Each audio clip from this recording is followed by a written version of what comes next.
Sa January 1, hindi tumatalab yung New Year, New Me mo. Pansin mo, ilang taon na, dekada ng dumaan, hindi talaga natutuloy-tuloy yung New Year, New Me mo. Alam mo bakit? Kasi mali yung formula mo eh.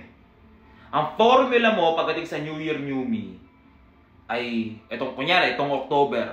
October papuntang December katapusan ay gagawa ka ng kasalanan na talagang susulit-sulitin mo na kumain ka ng mga junk food, hindi ka mag-work, hindi ka mag-aaral, hindi ka mag-iipon, wala, lahat talaga puro mali.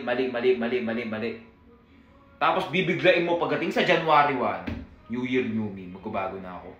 Longest ka. Hindi ka ganun ka-sharp mag-isip.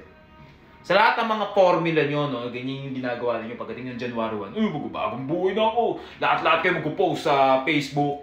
Longest.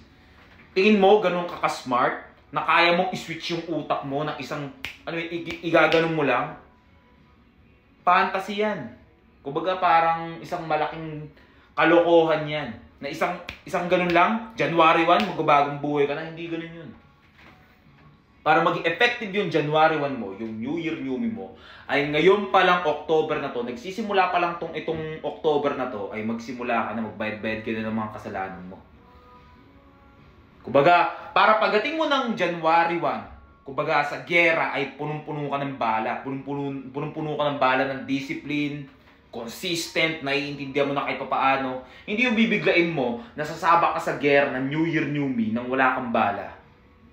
Kaya kayo marami sumasablay. Ngayon pa lang sa October, itong October na to, simulan mo na. Kumbaga mag-invest ka na pagdating sa gym. Palagi natin mali-mali ka pa pagdating sa gym. Diba? Hindi ka pa consistent. Okay lang yun. At least, nagtitraining ka na. At least, inaaral mo na yung discipline. At least, ginagawa mo na yung consistent. Inaaral mo na. Dinadamdam mo na, ninanamnam mo na mahirap pala. Para pagdating ng January 1, ready ka. Hindi ko alam kung saan nakukuha nun yung formula ng January 1, New Year, New Me. Hindi ka ba natutulongges doon? Worms ka talaga eh, no?